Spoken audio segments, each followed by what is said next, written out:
All praises to the Most High, Yahweh Ba'ashem Yahweh Shai, Bahashem Raha Kodash. Double honors to the elder apostles and elder bishops of Great Millstone who rule well. Peace and salutations to the hopeful elect, scattered throughout the four corners of the earth, laboring in His truth in all sincerity. Jeremiah 51:13. You are a city by a great river, a great city of commerce. But your end has come, the thread of your life is cut.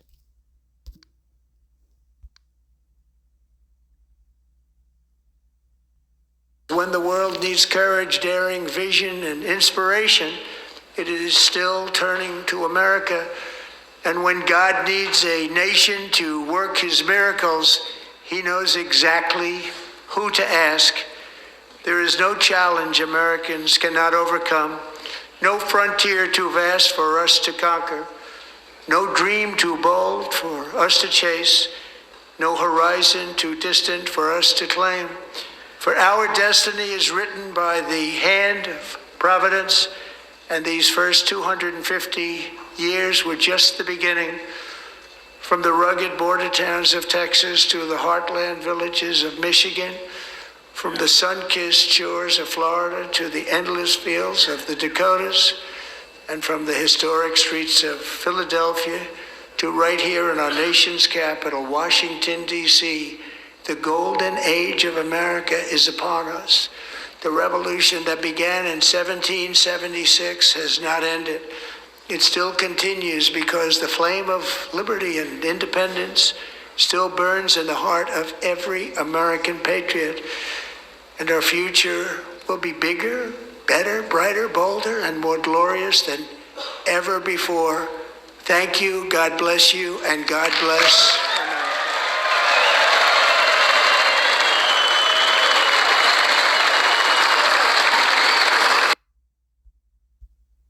When the world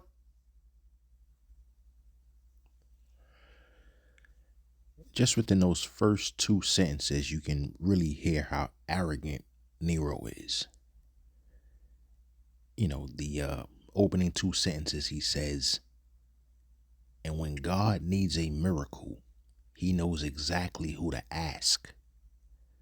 Like the Most High is saying to Babylon, oh, I need a miracle performed, and only you can manage this. Will you please do this? Grant me this one favor, oh great city of merchants. You can just hear how arrogant this guy is when he talks. It's no secret of his arrogance, but, this is pretty much, the delusion is really starting to show now. And, just for him to say that, and when God needs a miracle, He knows exactly who to ask. So when you really go behind the words, what this guy says, sometimes it's funny, but a lot of times it's very telling, and, he's basically showing himself, not just him, because he's not the only one who speaks like this with this type of level of arrogancy, but, he's the figurehead. He's the face of it right now. We know that there is a shadow government and that there's people who pull the strings, but he's the face of it. He's the one who's in front of the cameras all the time, not the person behind the curtain, but he's the face of it. So it all falls on him. He's the one who is either going to get the praise or the adulation from his supporters and his detractors, but we know that the Most High is not asking for a miracle. The Most High is not going to ask Babylon for a miracle. The Most High is the one. This is His show. He's the director, so all we have to do is go to Jeremiah. Let's go to Jeremiah chapter 50, and we'll scroll down to verse 32. Jeremiah 50:32. O land of arrogance, you will stumble and fall, and no one will raise you up.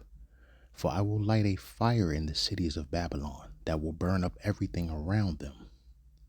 And we know that to be the thermonuclear destruction when that happens. Let's scroll down to verse 35. The sword of destruction will strike the Babylonians, says Yahweh Bashem Yahweh Shai. It will strike the people of Babylon, her officials, and wise men too. So once again, we go back up to verse 32, O land of arrogance. And that goes back to what I was stating at the very beginning here.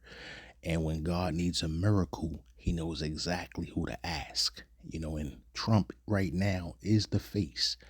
He is the face of this country. He is who over 73, if I'm correct, 73 million people voted for him. Even if you really believe in that particular process and those numbers like that. So he is the one that was selected, I should say. He was the one that the elites have selected to basically speak for them, speak on their behalf, and to represent them. Once again, he is the face of this. He is a figurehead. So, and the scriptures speak of his arrogance. O land of arrogance, you will stumble and fall. No one will raise you up. For I will light a fire in the cities of Babylon that will burn up everything around them. And like I said, that fire is the nuclear destruction. That is the thermonuclear destruction. And that happens during the Third World War, World War III. Let's go back to this video and listen to something else here.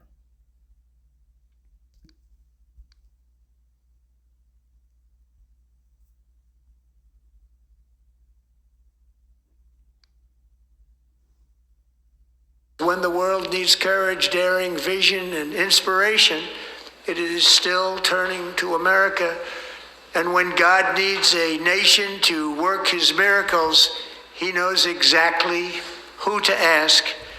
There is no challenge Americans cannot overcome, no frontier too vast for us to conquer.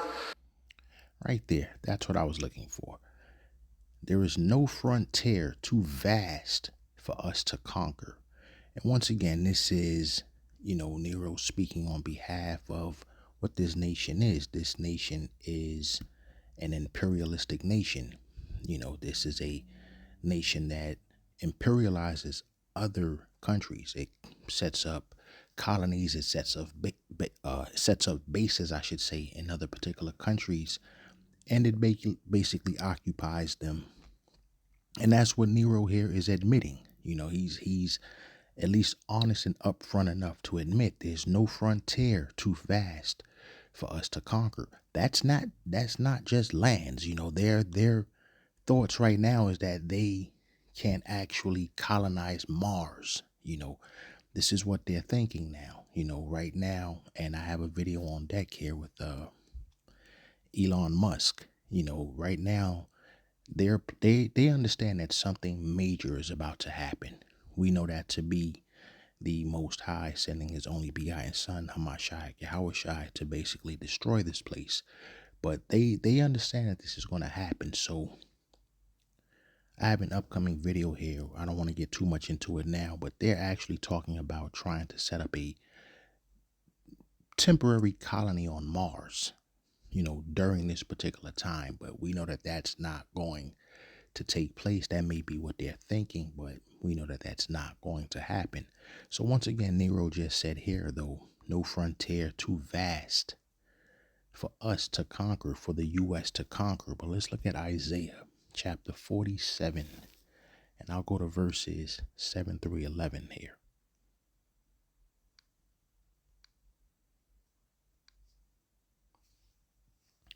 Isaiah 47, and I'm going to start at verse 7.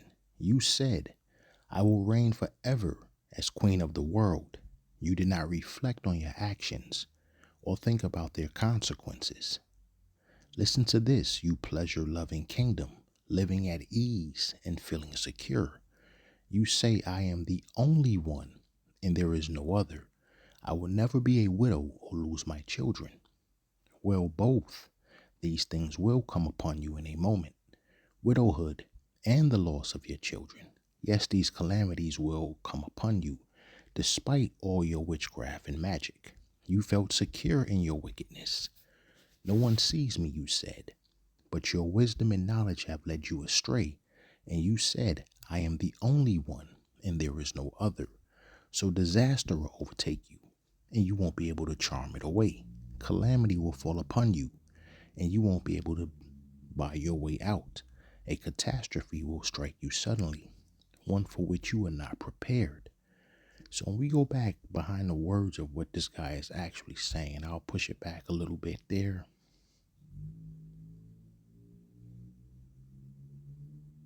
Not overcome, no frontier too vast for us to conquer, no dream too bold for us to chase, no horizon too distant for us to claim. Right, so once again, you hear him speaking. And once we look at Isaiah 47 again, you said, I will reign forever as queen of the world. You did not reflect on the actions or think about their consequences. And this level of arrogance, this type of believing that you can put yourself or elevate yourself to the level of the Most High, even to where you have to say that, and when God needs a miracle, he knows exactly who to ask. So not only are you putting yourself on the same level, you're exalting yourself over the Most High.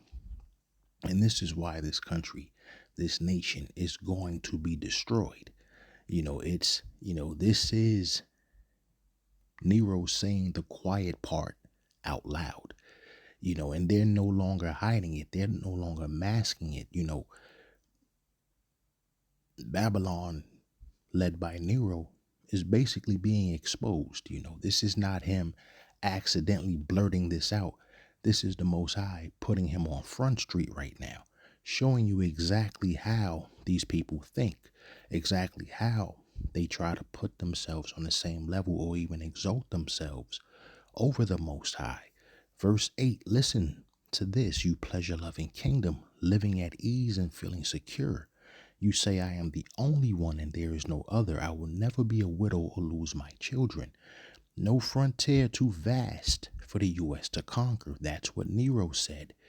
But like the Most High said, well, both these things will come upon you in a moment.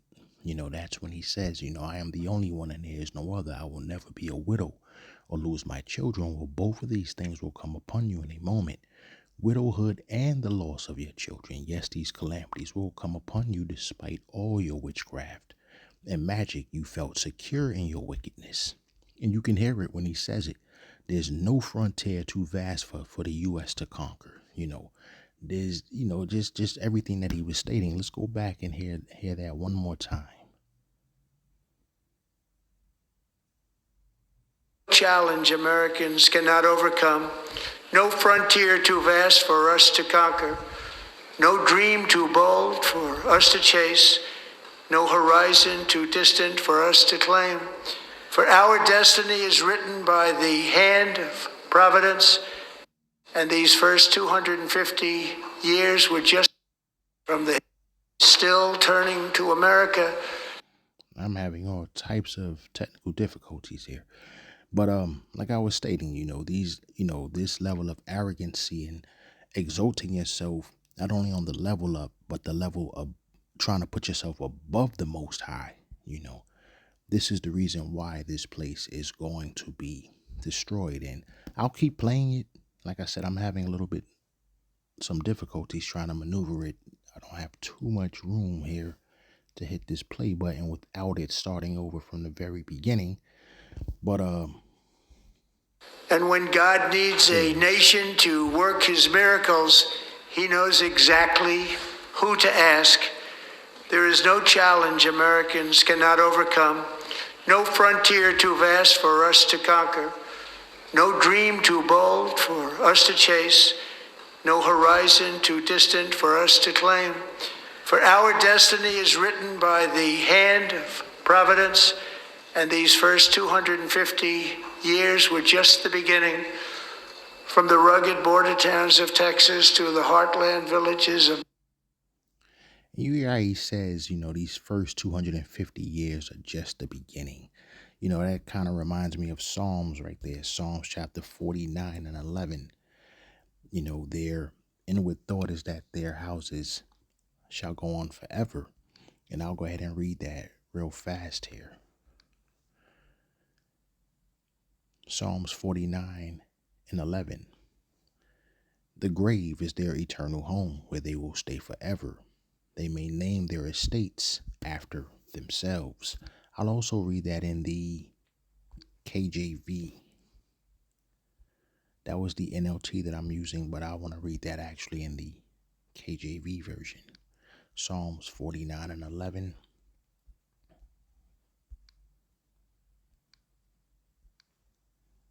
Their inward thought is that their houses shall continue forever, and their dwelling places to all generations. They call their lands after their own names. So you heard him just say just now, a few moments ago, these first 250 years are just the beginning. So they don't understand, that's what he's saying there. These first 250 years are just the beginning. Like I said, Psalms 49 and 11, their inward thought is that their houses shall continue forever. This is the complete opposite. This is the complete opposite of what it says in 2nd Esdras 6 and 9. For Esau is the end of the world, and Jacob is the beginning of it that followeth. So we know that even though it's their inward thought is that their houses shall continue forever, we understand that in 2nd Esdras 6 and 9, Esau is the end of this world here. And this is the end. We have 3 major prophecies remaining here. If we look at starting with Revelation chapter 13, the mark of the beast, the MOTB, which we do understand to be the RFID micro C-HIP. We also have Jeremiah chapter 30, Jacob's trouble. And of course, lastly is the third woe, World War III. The destruction, which is going to actually coincide, obviously, with the deliverance of the Most High's elect here in Babylon and scattered throughout the world, but primarily right here in America. So, let's continue to listen to some more of this particular video here. I'm not going to make this video too long.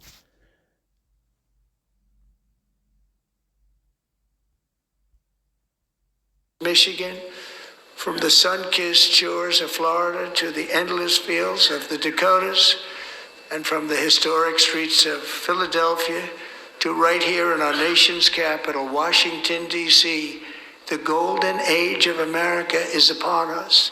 The revolution